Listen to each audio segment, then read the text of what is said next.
Thank you so much for coming along for this session. My name is Matt Beard. I'm the Program Director of the Vincent Fairfax Fellowship at the Cranlana Centre for Ethical Leadership. And the purpose of today is just to give you a little bit of background around the VFF. Thank you so much for your interest. We are recording this as well, so if anyone comes late or needs to drop off early, there'll be a copy of this available to you. You can just get in touch to get a copy of the full session if you need any more information. But I want to begin formally by saying Warami, which is hello in the language of the Wongal people. So I'm on Wongal land today. They're one of the tribes of the Darug people of the Eora Nation. And I want to recognise their unceded sovereignty over this land. And pay my respects to their elders past and present, and extend that acknowledgement to the country that you are on all around Australia. If you happen to be in Australia, if you would like to in the chat mention the country that you're on, please feel free to do so. I think that's a really nice way of acknowledging when we're in a hybrid space that we are bringing a whole lot of different wisdom traditions to bear into the conversations and meetings that we're having. And the land that I'm on was always historically a meeting place. The name of this suburb is Warrimba, which is a Darug word that means where the salt water meets the sweet water. It was always a meeting place for trade and for cultural events. So I want to acknowledge that those kind of meetings have been happening here for a very, very long time, and that some of that history has been lost. And in light of renewed conversations around the Uluru Statement from the Heart, there is the potential for some rediscovery of some of those traditions.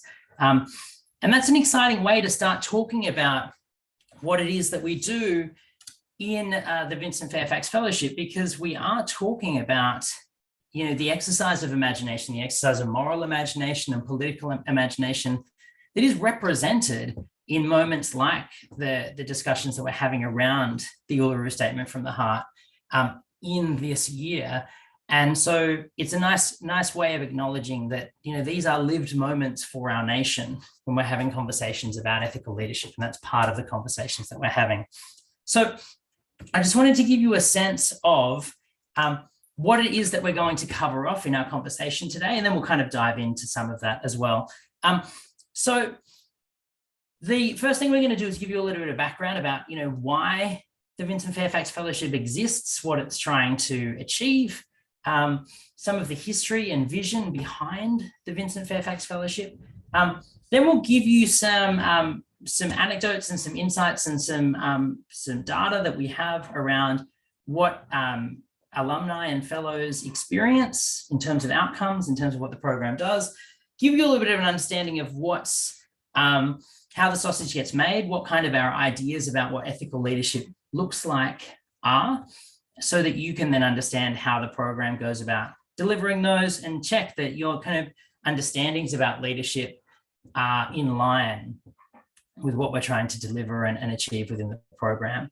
We'll then talk a little bit of detail about the nuts and bolts of how the program is delivered, what the time commitments are and things like that. We'll hear from an alumni, a graduate of the program, as well as talk a little bit about the community that we try to develop, both through the cohort and then when you've graduated as alumni within the program. And then there'll be some time for you to ask some questions. So that's the kind of pathway that we're going to go through. Please feel free, if you have any questions, to pop them into the chat, and we can come to them at the end. But I'll try to get through all of the talking bits so that we have some more time for questions at the end. So we start most of our conversations around the VFF with this quote from Sir Vincent Fairfax. And as is not surprising, the Vincent Fairfax Fellowship was designed and developed recognizing Sir Vincent Fairfax's interest and passion for ethical leadership and philanthropy, but also the way in which he modeled that with his own life and his own practice. And I'll talk a little bit about those 2 points. Within the program, we do invite family and members of the Fairfax family, Angus White, most notably, who is the grandson of Sir Vincent, to share some more detail about his life and his model. But we'll give some insight here because it informs some of the way in which we go about delivering this program and some of what we're trying to achieve. So toward the end of Sir Vincent's life, was when the program was developed with an idea to kind of serving and continuing his legacy and his model, which is really encapsulated in this quote here. Let us remember that the power and wealth of a democracy is measured not only by the number and quality of its eminent leaders, but by the thousands of little leaders who provide it its real strength. My preference is to focus on the latter part of that quote, because it is those, what he called little leaders, by which he means the thousands of people operating within their own local communities to influence them for the better and to direct them towards something transcendent like the common good of Australia and of that community, is really what provides a community with the kind of resilience that it needs. And we're seeing that at the moment in a range of different ways, but the most notable is as we see downturns in people's trust towards institutional leadership in general, although there are variations in that trend, we are seeing an increasing influence of local leaders, of leaders operating at a smaller scale of influence who have a higher level of relationship with the people that they're leading. And that's precisely what Sir Vincent had in mind. But what he was also acknowledging was the importance for a democracy for each of those leaders operating in their own local contexts, not to become siloed so that they only had as a point of reference what was happening in their own context. Because what that amounts to is what could be a collaborative environment becoming a competitive environment, where suddenly we're incapable of imagining what might be needed in another community because we're so focused on the needs and responsibilities that we have toward our own community. And an example of this is what we saw popping up during the pandemic and the coronavirus, where people who were agitating on behalf of medically vulnerable communities, say people living with disabilities, people who are immunocompromised or the elderly, were unable to recognize or take seriously the impact of lockdowns on small business owners, and vice versa.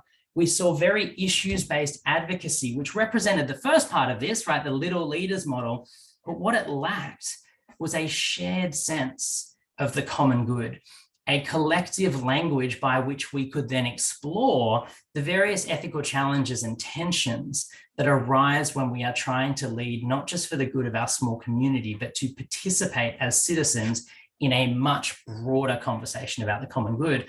And that is exactly what the Vincent Fairfax Fellowship is trying to create.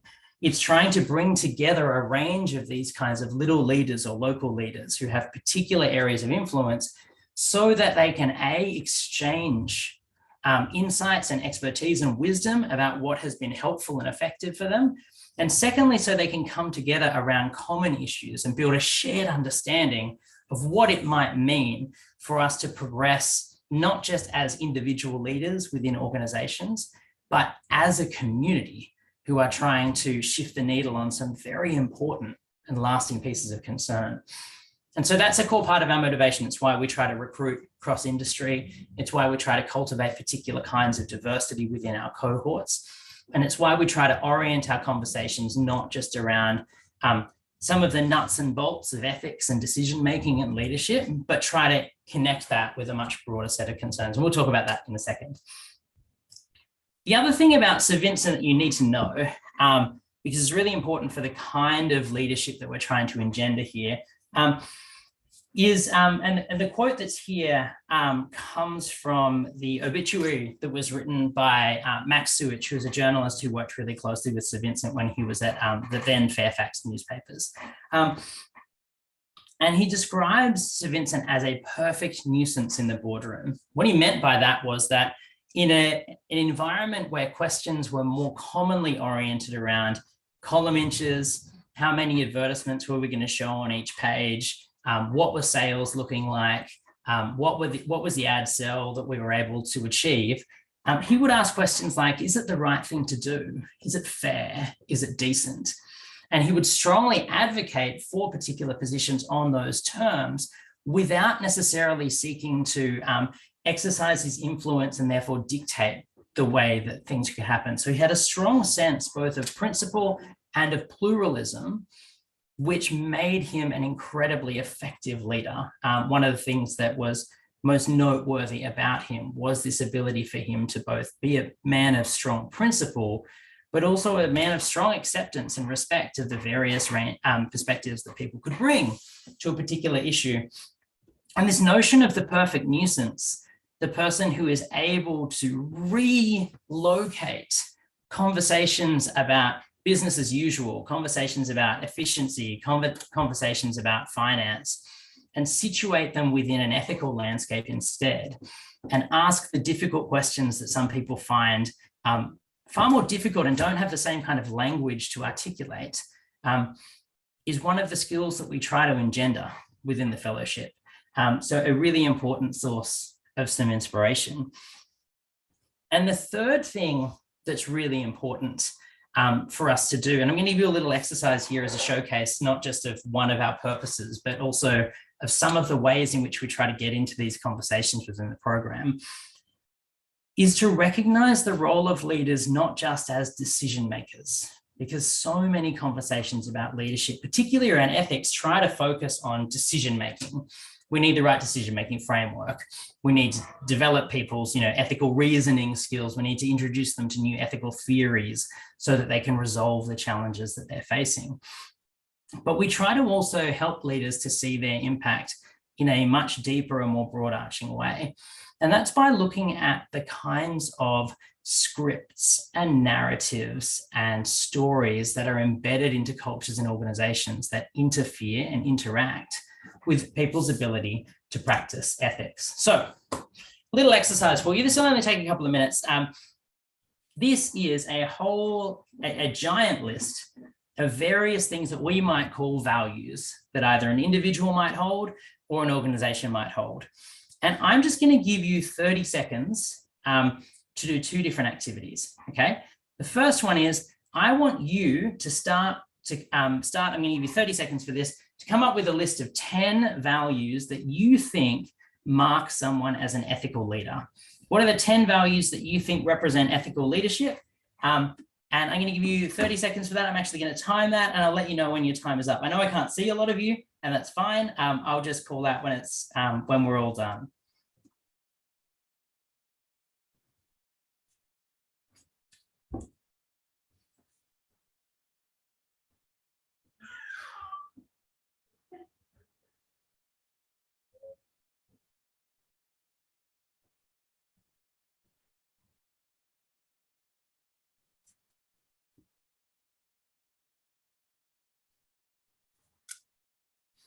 Okay, we've hit 30 seconds. And the great thing about this activity is if you're watching a recording, you can do this because there's not really any interactivity, and I encourage you to do it too.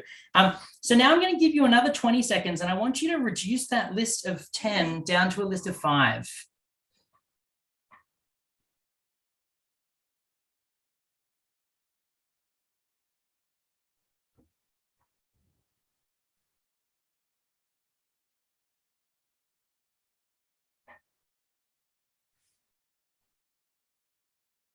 All right, now it gets really tough because now I'm going to give you 10 seconds to get it down to a list of 3.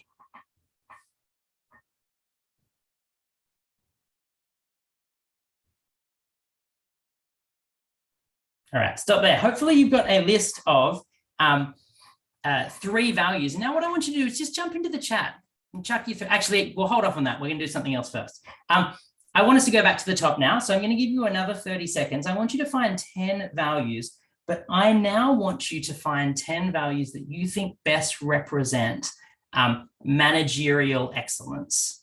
So what makes for a great manager? What makes for a manager who is going to be successful, or an organization that's going to be successful? What kinds of values should they have as their motivators? How would you want to describe them? Time starts now.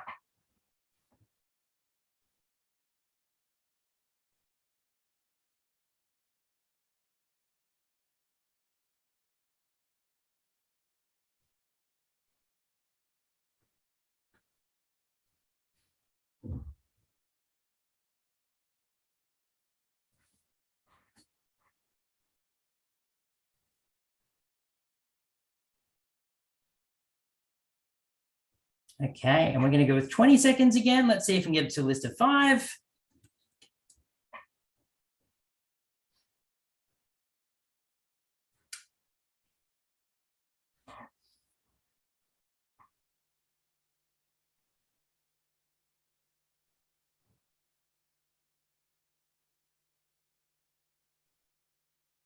And now 10 seconds, and let's see if we can get a list of 3.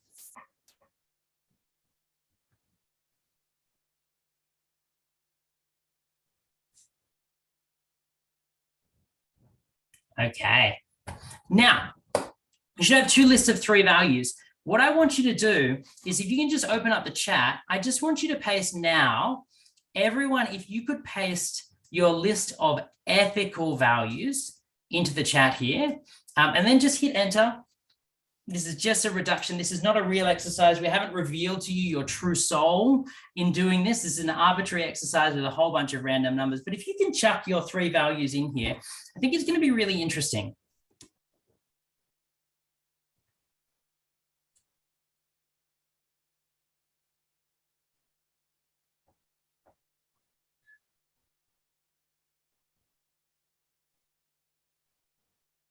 Great, so we've got a mix. So honesty is coming up a few times, openness, trustworthiness is coming through.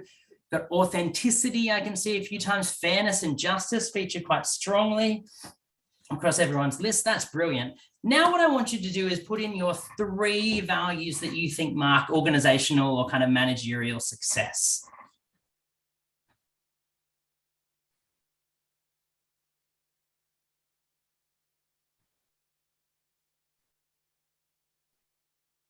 Just chuck those into the chat as well.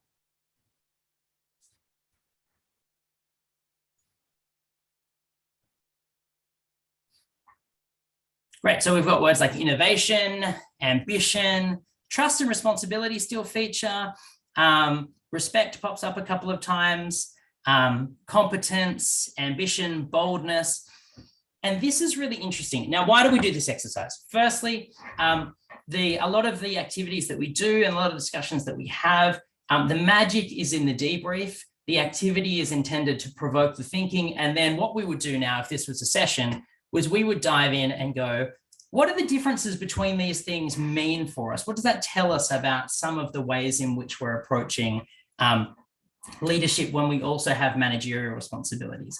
What are some of the disconnects? When I've run this session with other groups in the past, the difference between ethical leadership values and managerial values has been a lot stronger. So for some people, it's a reflection on how their industries and their organizations work and what the dissonance is between those. But one of the other lessons that's behind it is the way in which, if these are the beliefs that we think mark success in those kinds of areas, where have those stories come from?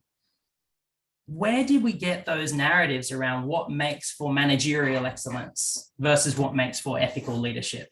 And to what extent are other people within our organization then receiving the same stories? And what does that mean for the way in which our organizations and our leadership context operates when it comes to ethical practice? How might, for example, the belief that, actually it's about fairness and justice is what's really important when it comes to ethical leadership, but it's about ambition and challenge and competitiveness that's what's important for managerial success. If you have that dissonance between those 2 things, what does that mean for organizational practice and organizational narrative? And we will see enormous differences starting to emerge between different sectors, as well as some areas of commonality as well. And one of the things that we're trying to do within this program is firstly help you to see and understand some of the scripts that you might have inherited around ethical leadership and that might exist within your organization. And secondly, to take some agency over the way that those different scripts and those different stories are then passed on to the people who are coming through, who are ultimately going to enact some of the decisions that you make, some of the ambitions that you have. So what stories do they have about what ethical practice looks like? What stories do they have about what organizational excellence looks like? So those are our 3 goals within the program. We really want people who kind of have this common sense of what we are trying to achieve as leaders within our areas of influence and how they intersect with those from other people, sense of community and shared purpose. We want to create people who are able to be kind of helpful agitators within their organizations, and then people who are aware and mindful of the various narratives that they might be bringing and what they might be prolonging within the organization. We do that in a lot of different ways. But the first question is, well, does it actually work? Do people who do these programs actually feel like they are more capable of ethical leaders at the start and the end?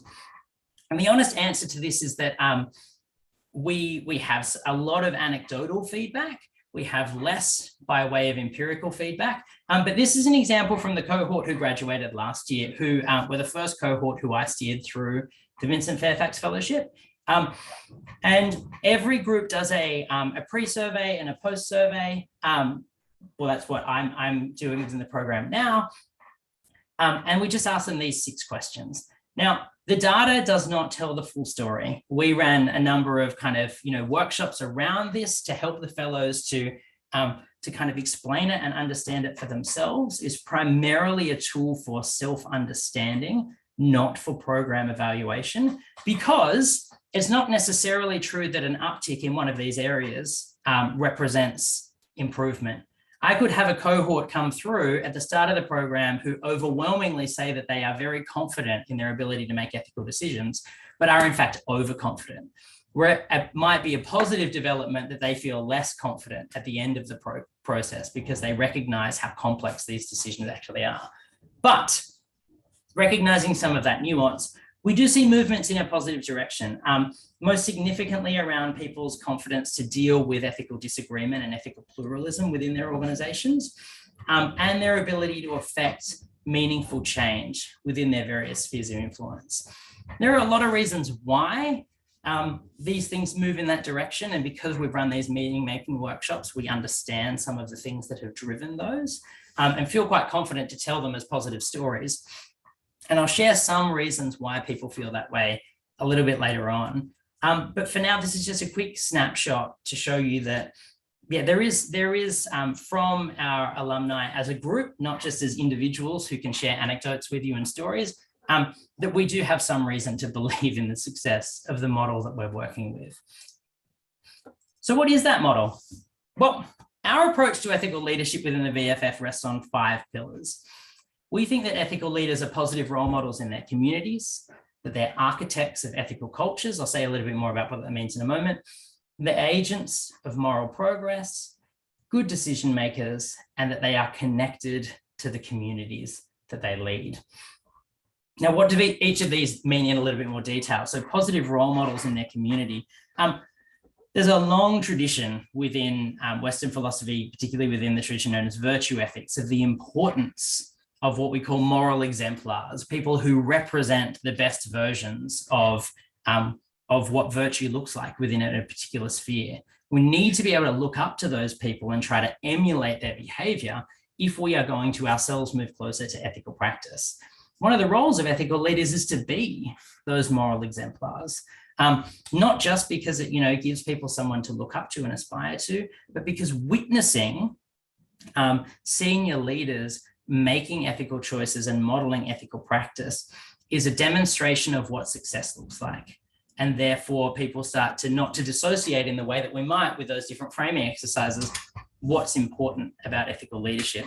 And the second is because we bring a lot of psychological models to bear within the program, because we know what happens when people witness acts that they think are inherently ethical in nature. They experience something called elevation, which is where they want to emulate or recreate exactly the kind of behavior that's made them feel good when they've witnessed it. If anyone's watched like Ted Lasso, particularly season 1, that feeling you had where you wanted to go out and do good things after you watch that show, that's the kind of elevation that we experience when we witness good leadership. And part of the role of leaders is to try to support the development of that program. The other way we develop that is through designing ethical cultures. So it's really important. I said earlier that ethical leadership, when it's oriented just around decision-making, tells a limited story.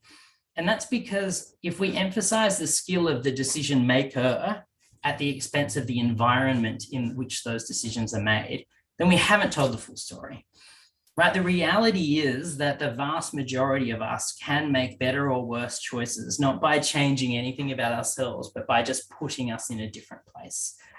And so part of the work of leaders is to recognize the ways in which they can change the environment in which people operate, including themselves, so that the environment is encouraging a better kind of ethical practice. And that means we spend heaps of time talking about organizational psychology and organizational ethics. We look forensically at a number of cases where bad decisions are made, from the Challenger to the Ford Pinto to the Brereton inquiry into war crimes and everything in between, not with an eye to saying, look at all of these bad people, don't be like them, but by saying, how do ordinary people wind up making these kinds of choices? And what would have shifted the needle on some of these organizations such that these outcomes weren't reached?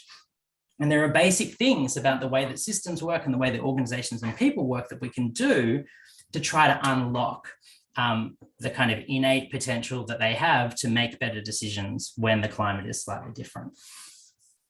We already talked with that idea about little leaders, operating toward the common good, about the idea of leaders as agents of moral progress.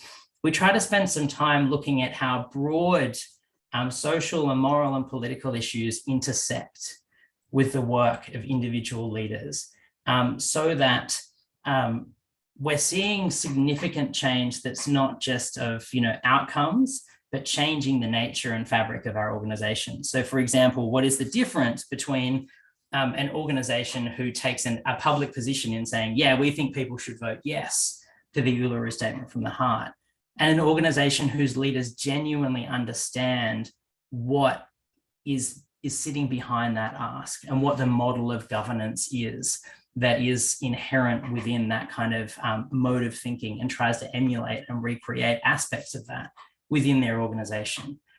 We think the latter is far more transformative for organizations and for the society that we live in. And so we try to talk about what it means to be not just on the right side of history in the way that kind of can seem a little bit performative, but to deeply take on those kinds of responsibilities and understand what the touch points are for our organization to some of those larger issues. So try to situate ourselves within particular historical and social movements so that leaders can see how they contribute and how they are connected to either problems or solutions. Of course, we do talk a lot about good decision-making. We provide you with a whole lot of different models of ethical decision-making, ethical theories and frameworks that provide you with a new language and a set of new lenses to bring to bear on the kinds of difficult decisions that leaders have to make. And finally, we talk a lot about connection. We think ethical leadership is inherently caring and inherently connected to community. And so we do a lot of work to try to develop the moral imagination of leaders so that they can better place themselves in the position of those who are going to be affected by their decisions, and B, actively try to seek out those people to give them voice and input into decision-making and recognize who are the people who are going to be directly or indirectly impacted by this. Whose voices do I need to hear from? Who should have a vote in the outcome here, and start to better understand what it might mean to democratize the decision-making process so that the people who are participating in those communities and who are affected by those decisions don't just have to believe on blind faith that the leader is trustworthy, that they have good reasons to give the leader their trust. I think as people, we are entitled to believe genuinely that our leaders are acting in our best interests. And we talk with our cohorts about some of the things they can do to provide that level of confidence to the people that they're leading and the communities that they're affecting.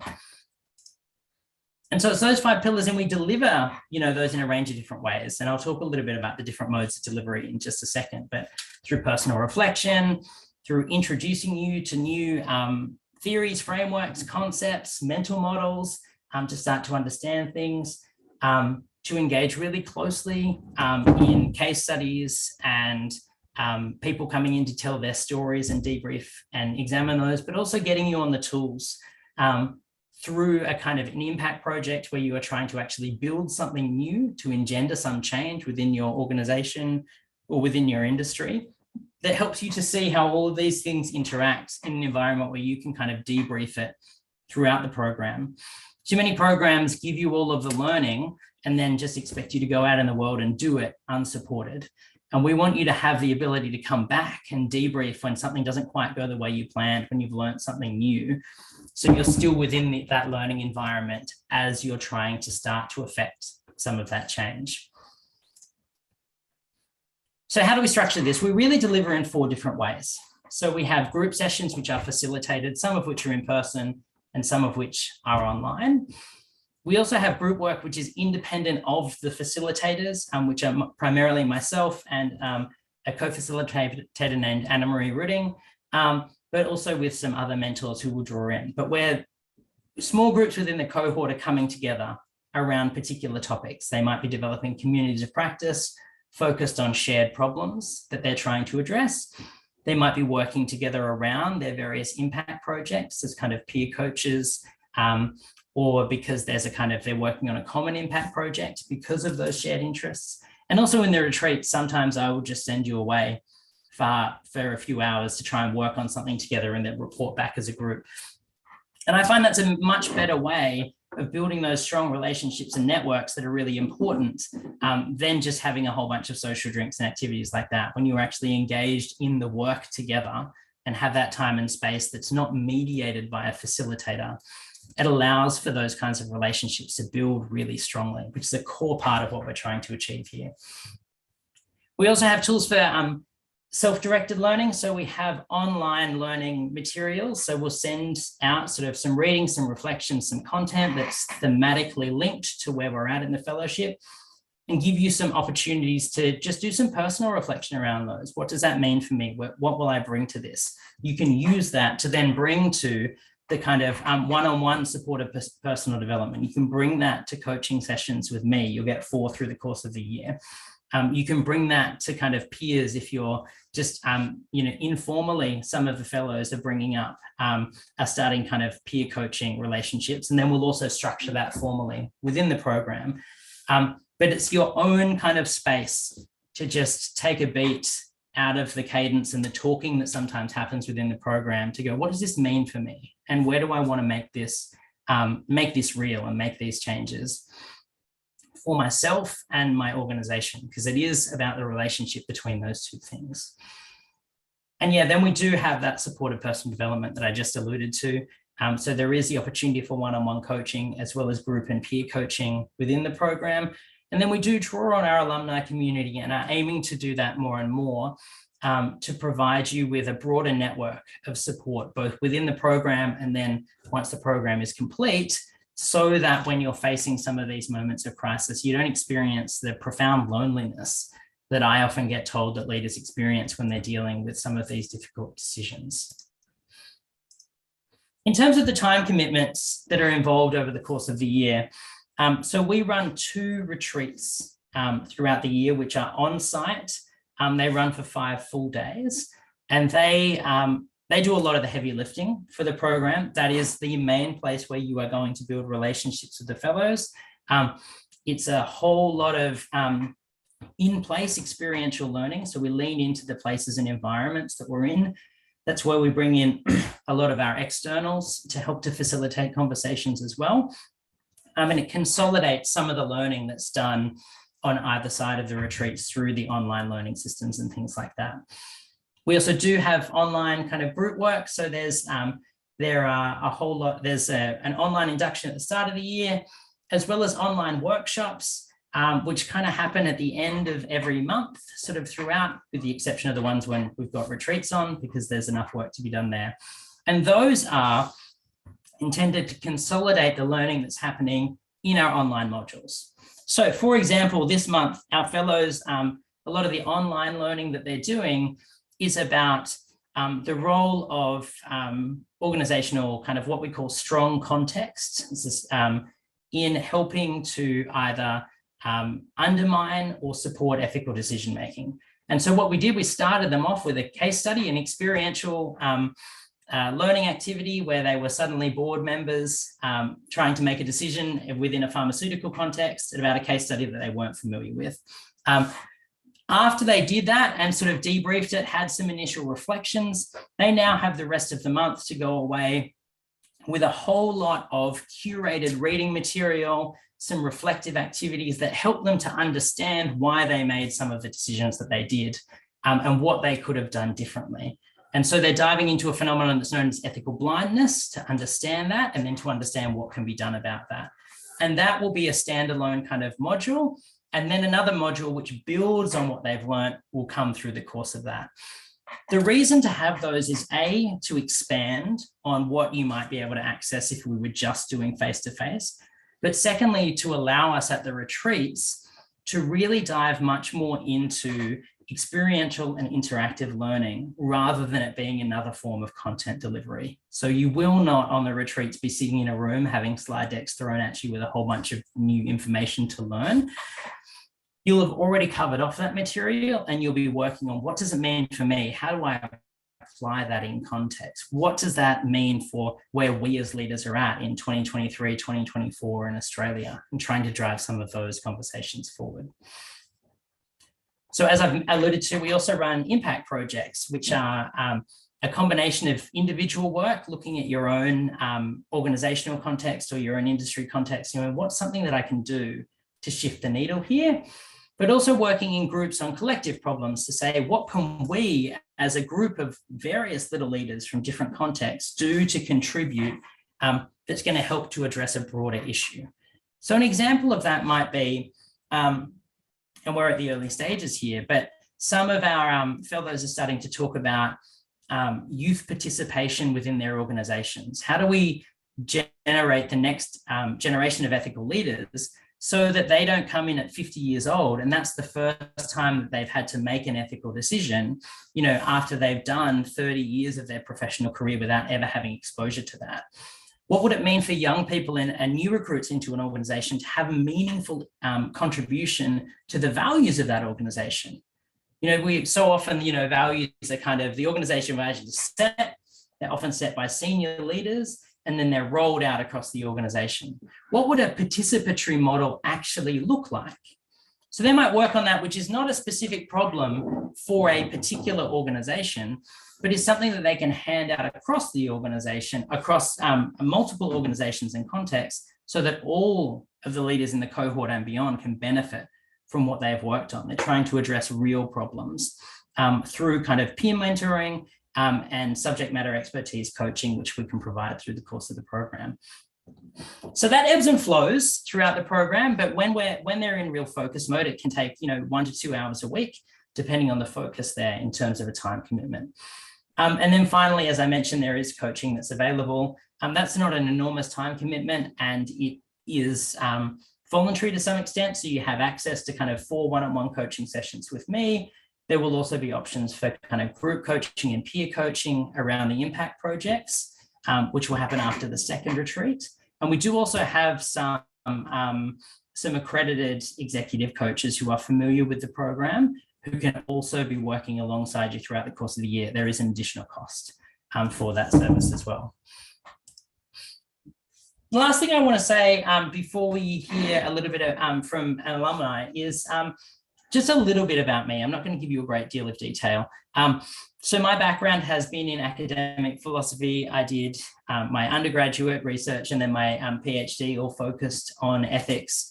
My doctoral research was in military ethics, where my focus was really on some of the questions that we talk about within the context of this fellowship, which is not what is the right thing to do, because it's very difficult to figure out. In military ethics, that's often not the case. The question is more, how do we help people to be the kinds of people that make the right choices despite the prevalence of very difficult environmental reasons why they might not?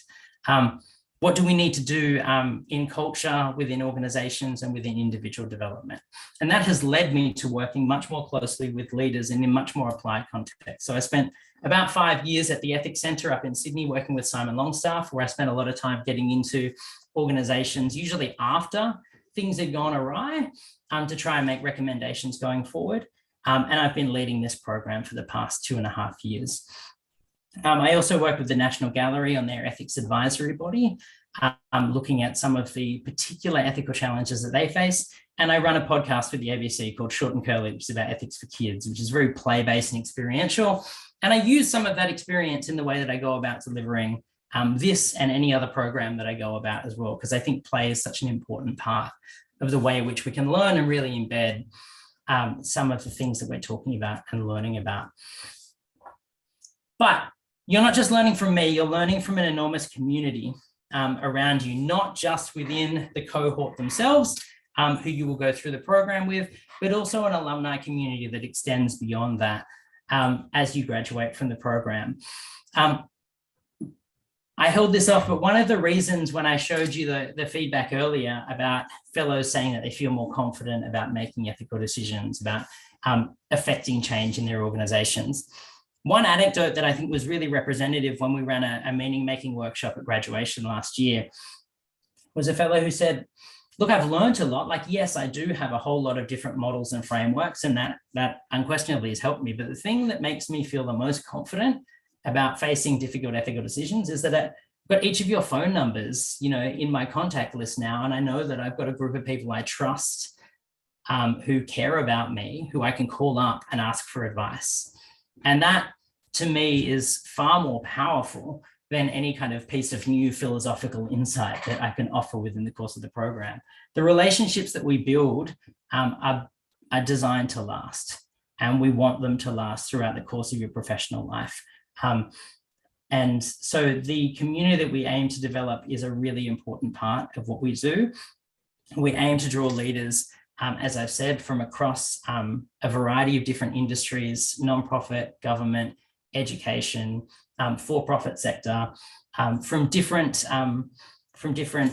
experiences, different disciplinary backgrounds, so that we have so much intellectual diversity in the room, as well as lived experience diversity to draw on. And then we aim to get people past their kind of roles, and when they're coming in as the CEO or as the C-suite of this organization, get them to bring their full selves in.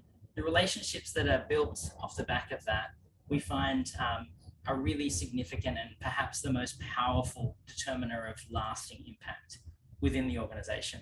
But I'm not going to spend too much more time talking about that, because we do have an alumni who I'm going to throw over to now. I believe we've got Hayley here, so I'm going to pin Hayley so everyone can see you. Hi, Hayley. Thank you so much for coming along. It's lovely to see you. We're going to catch up next week, but it's so nice to see you now. If you could just share some of your reflections on how you found the program. So Hayley graduated from last year's cohort. I'll let her introduce herself to you. But yeah, thank you so much for coming along, Hayley. Thank you. Sorry, there's some issue. I'll say.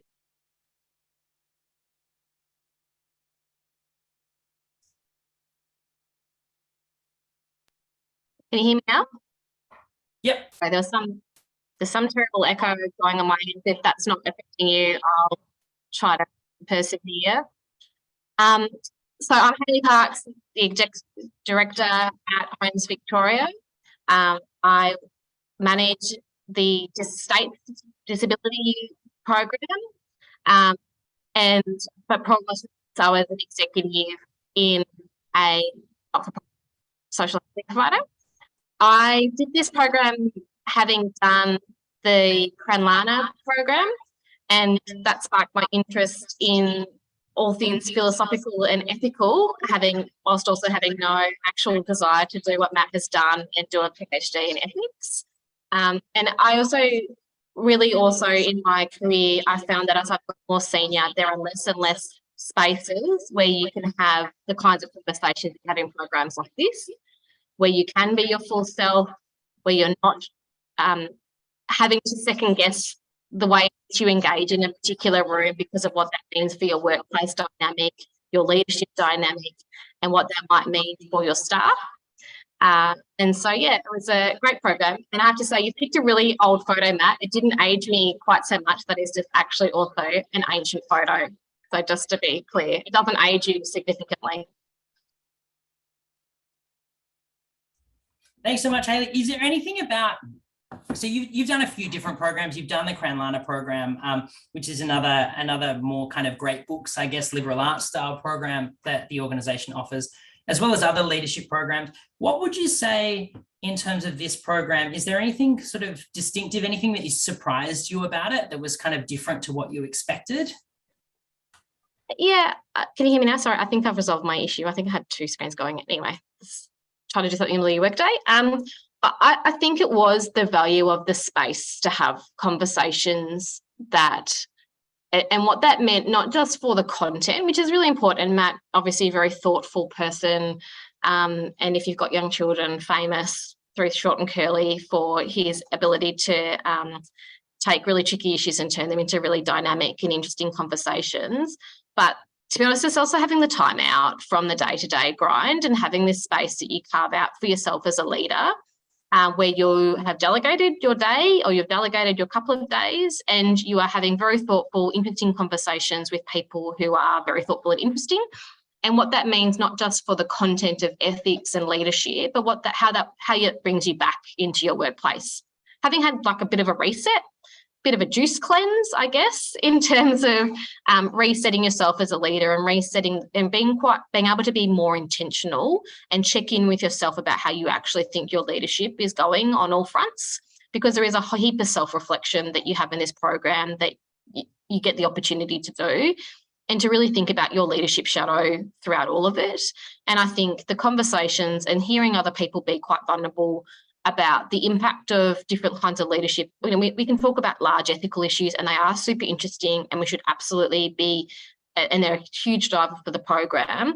But some of the parts that really surprised me were the kinds of conversations that people had around poor leadership in circumstances, and how much of or challenges they'd had, and how much of that actually came down to interpersonal relationships. So when you ask core leaders, what is the hardest thing that you've had to do? Some will talk about tackling, in Victoria, COVID-related matters and public servants who worked on that. That will probably be top of their list. But a lot of people will talk about how they managed redundancies, or how they managed difficult people in the workplace, or how they managed a topical cultural issue. So, the reconciliation conversations, yes, marriage debate in Australia, and how those things clashed in the workplace and how they navigated those, and that kind of intractable interpersonal thing that never leaves your career. It just, and I think, and how much some of that. So some people talk about experiences that had sat with them for a decade. These are really senior people talking about what impact poor leadership had on them or their career. And that can be as simple as people not being courteous. And it's a good reminder, I think, that we want to focus on the macro and strategic, and of course that's what we're paid to do. But sometimes the micro and the interpersonal is equally important and does cast a long shadow for individuals and obviously back on yourself in terms of how you behave. And, I'm not saying that that's all necessarily going to solve all your organisational problems if you're a polite and courteous leader. But it means something, and it means something to people. And if it's not, it's more a case that if it's not done, there's consequences for that. And there's consequences about how people feel about you as a leader and how they feel about their organisation. And that was a bit of a surprise to me, because it wasn't, we came in here with these lofty ambitions to talk about the balance of really tricky competing priorities, but the interpersonal and and how that comes down to people's thinking and impact on people over time was a bit of a surprise to me. Yeah, thanks so much, Amy. And one last question is just, when you talk about the shadow, what has changed about yours? Like, since doing the program, if you now look back, you've been kind of graduated in early December, so it's been coming up to 6 months now. What looks different for you on this side of the program? I think that it gives you for me, I feel like doing the program and having the time out to think about issues gave me more of a license to identify that as a reason for doing things in my organisation. So I found that a little bit with Cranlana, and the time in in the VFF really kind of consolidated that because of that peer-to-peer conversation, which I found a lot richer and more fulfilling over a year-long period for me. Because sometimes in some organisations, if you're in an organisation where everyone's done these programs, there's a different environment you might be entering into. But if you're the only one who's done it or done it recently, to say, there are 3 reasons why we should do this project. There's 3 reasons why we should do this policy initiative. The first is financial, the second is, and the third is moral, and our moral obligation that's not a legal duty. That is to have that courage to actually call it and not pretend that it's something else in senior conversations is something that I am trying to hold on to and everything from my substance of my work, but also the way in which we engage with staffing issues throughout, about, well, what is actually our we may have a crappy outcome, but how do we make the process feel more like a moral process or an ethical process? And just really the importance of adhering to that and attending to that, and prioritising that in a busy job, in a busy workplace where there's so many other things that can eat your attention, that importance of completing things and completing them in a way that discharges what you feel is your moral duty in that circumstances, and that driver, I think of that buzzing in your ear that makes it go to the top of your, quite frankly, makes it go more closely to the top of your pile than maybe it otherwise would have, having not spent an hour doing this, as well as the license to talk in different ways, in different language. I'm never going to be the person who can rattle off, sorry, Matt, I really tried to follow, but the academia part, I love learning about it, but it won't stick in my brain what ethical framework I'm attempting to apply in any particular circumstance. But to even just call it out as a moral or an ethical issue and have the courage to do that, and knowing that the answers aren't going to, that no one else knows the answers either, has changed for me and has tipped the balance more for me. Yeah, thanks so much, Hayley. And both the cohorts that we've run through, have shared, especially at the outset, feelings of feeling like an imposter, feeling like they don't know enough to actually do any work around ethics. And some of the work is about, okay, well, let's provide you with some skills, but it's also about actually normalizing that this is not a domain in which there are definite answers. This is not a domain in which there are absolutes, and actually letting that be part of the way that people show up with their leadership practice. And the difference in the way that people then engage even in the fellowship between the first retreat, when it's quite debatey and kind of like a little bit like a uni tute, versus then in later retreats where everyone is much more collaborative and curious. There are quite significant differences that we see as people go on that transformation. Everything that we do within the fellowship is intended not just to inform you about new models, but let you experience some of those transformations throughout the course of the program. Hayley, thank you so much for sharing some of your experience. I could ask you a million questions and will when we catch up soon. But thank you so much for giving us your time and yeah, sharing some of your insights about the program. Pleasure. Always happy, Matt. Thanks, Hayley. And now it's an opportunity for all of you to just, if you have any questions to ask me, and then I'll give you some feedback about where you can go. If you have any other, if you need any more information, what the program looks like from here. So I'm going to take the spotlight off myself, just in case anyone has any questions, everyone can see. And so now's your opportunity if there's anything that you'd like to know a little bit more about.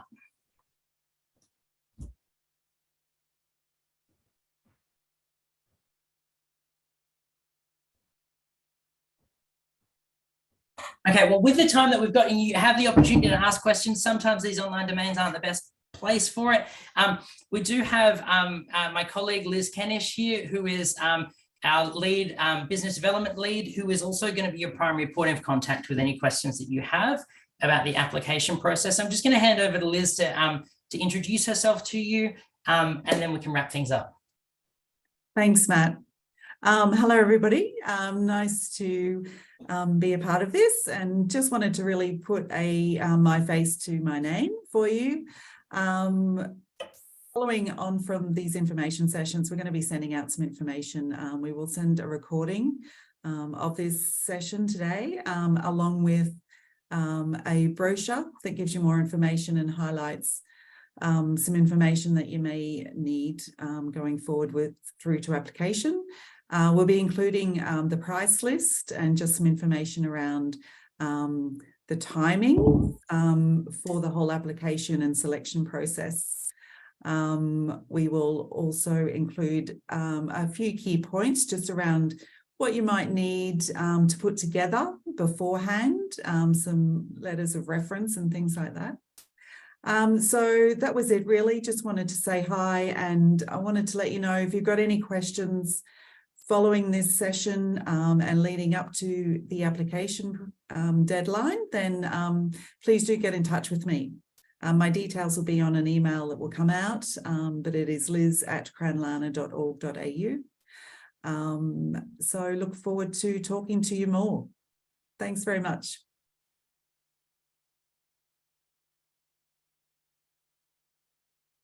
Thanks, Liz. You and I could see you raised a hand. Did you have a question? No, I did actually have a question. Yeah. There's quite a few people on this call, and this is one of like 8 calls. I'm actually curious what percentage of people who apply end up getting selected, and how you go through that process versus does it become self-selecting and you only end up with a cohort of 20 applying? Yeah, that's a great question, Ewan. Thank you for asking.